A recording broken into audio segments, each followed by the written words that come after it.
What is up, guys? Ben and welcome back to a new video. Today what I have for you is another Kramer video. If you didn't see my last one, do be sure to go and check that out. It'll be on my channel in the description on the screen, and yeah, that's all it'll be. It won't be anywhere else. Well, it might be somewhere else, but nowhere else that I know. Yeah, so do be sure to go and check that out. We had 3 decent wins, 3 clean sheets, so do be sure to go and check that out. Quite a good episode, actually. And again, it's absolutely ridiculously hot where I live. It's not even that sunny outside. It's like cloudy, but it's just it's like mind-bogglingly hot. But anyway, we're going to get straight into the episode. As you saw on your screen just a second ago, we did lose to Uruguay away 1-0, which I expected, and then we had Ireland at home. The way a sim in the game works is if you're at home you win, if you're away you lose. It's as simple as that. But I didn't want to play the game against Uruguay just because it would have taken it's like one of the games of the episode, because they usually do 3 to 4 games in an episode. And if I do one of them playing, or 2 of them in this case, if I do 2 games playing international friendlies, it gets me nowhere. You know, then everything just drags out for so long. So I decided to skip the international friendlies, and we do actually, which you're going to see in a minute, we do actually pick up a win here. I think it's Adrian Ramos scoring the goal. Yeah, it was. To pick up a win against Ireland, 1-0. Should have done a lot better than that, really. But now all of that BS is over. We get into the good stuff, the bulk of the episode, the playing games. Now, we have a game against Reading, and hopefully we can go on and win it. I'm just going to run you down through the team really quickly. It is Butland, Klein, Lovren, Zuma, Dijkmeyer still, Schneiderlin still, Puncheon, Rahn, Wanyama, Ibaba and Sturridge. A very, very reserved sort of side, because if the observant lot of you would have known... Is that right? But yeah, anyway, those of you that are observant would have seen the fact that I've got PSG in like 2 or 3 days' time. And 2 or 3 days isn't enough time to get back a lot of fitness. So I've rested the main players on the bench. You can see Shaw's on there. You can see Jay Rodriguez, Lallana, Lukaku, Sterling. So I decided to keep all of them fresh and ready for the PSG game, because they held us to a 2-2 last time. So we need them fresh and raring to go. But we start off with a very nice goal from Daniel Sturridge, a good little first touch, and a great little shot in between the defender's legs. And we run off doing a crazy celebration, and then he puts up the arm swing, and then he puts his hands up. So that puts us 1-0 up against Reading. Obviously, I expect to win this game, being top of the league by like 10 points or whatever I'm top by. And we do actually get a second here. It was a lovely through ball from Ibaba, I think it was, and Daniel Sturridge is not going to miss one of those. 26 goals in all competitions. He's playing absolutely insane at the minute. I think he's at the end of this episode, I think he'll be on like 18 goals in the Premier League in 14 games. So he is going so strong. And we do get another goal here, a lovely little through ball to Jason Puncheon. I think it's Jason. Yeah, it's Jason Puncheon. And he finishes it into the bottom left-hand corner. A great little finish, actually, considering he hasn't had any game time at all. Well, he has had a little bit. He must have had like 4 or 5 games over the past season, but that's not very much, is it? So we do get the 3-0 lead, and that's how things end. 3-0, 3 points, a win, a clean sheet, 2 for Sturridge, 1 for Puncheon. You know, a great game, really. A hat-trick for Sturridge would have been nice, but you know, it's not really a problem. As you can see there, we absolutely dominated them. They had more possession as per usual, and better passing accuracy as per usual, but we dominated them on shots and shots on target and stuff like that. So it's all good, and we move on into the next game of the episode against PSG. As you see in the bottom right-hand corner, we are 2 points ahead of them, but we are 8 points ahead of Celtic, who are in 3rd place. So we are 100% guaranteed to be in the next round of the Champions League, which is absolutely fantastic. I have no idea who we're going to play yet. I think it will be... Well, no, I can't even hazard a guess at who it will be, because it could be absolutely anybody. It will most likely be someone absolutely amazing. But as you can see, the team goes back to what it was last season, apart from the addition of Sturridge and Sterling, obviously, and Lukaku. Okay, so there's nothing like it was last season, but the strongest team we have: Butland, Klein, Lovren, Zuma, Shaw, Wanyama, Rodriguez, Sterling, Lallana, Lukaku and Sturridge. So that is definitely our strongest 11, and the 11 that I like to play against the big teams. We do have some substitutes on the bench, just in case we need to bring some on, and just in case we get a little bit rampant and I want to give these guys a rest. But we do start things off very, very nicely here in the 4th minute.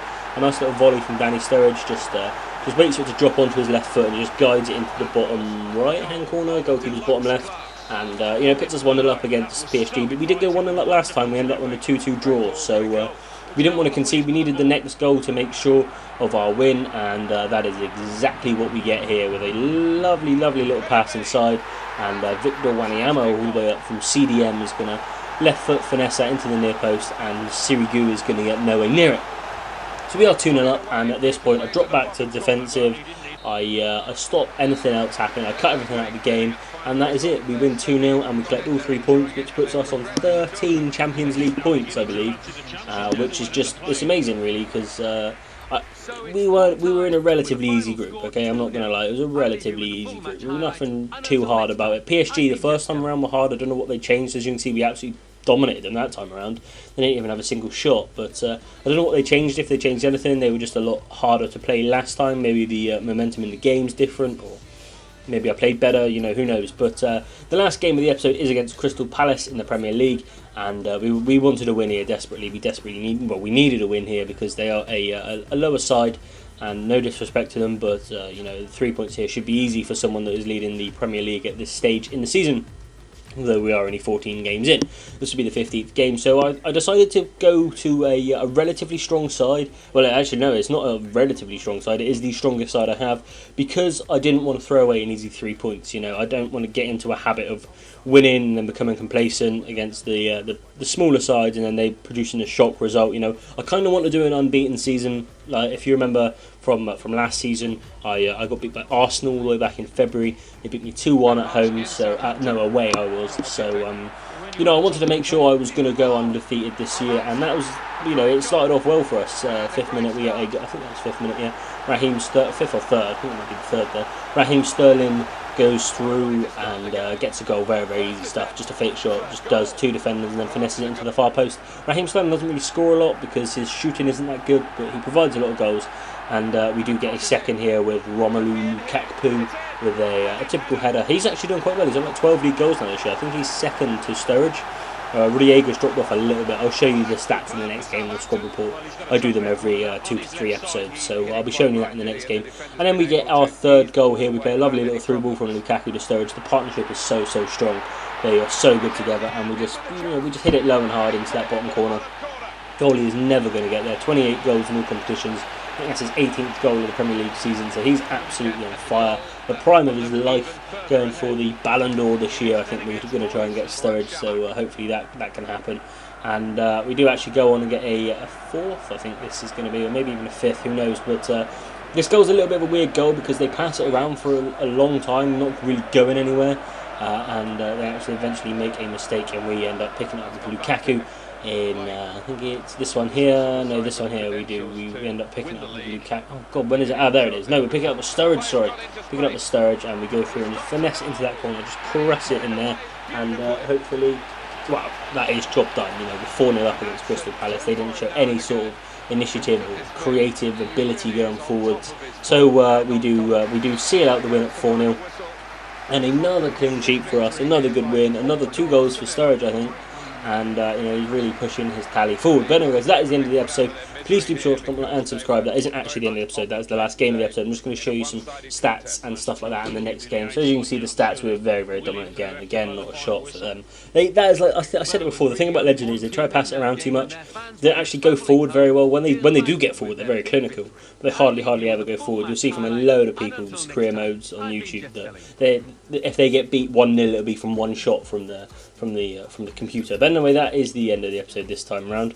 We go back into the dashboard here, and as you can see, we have Norwich in the Capital One Cup. That is in the quarterfinals. Hopefully, we'll be progressing through to the semis and the final. Obviously, that is another trophy we want to win. We want to win everything. We want to be as greedy as we can and win absolutely everything. But that is the end of the episode, guys. Like I said, if you could drop a like and a comment, that'd be awesome. If you could share it on Facebook, Twitter, whatever else you might use. I don't know what else is out there, to be honest. But yeah, anyway, guys, thank you for watching, and I guess I'll see you in the next video. Adios.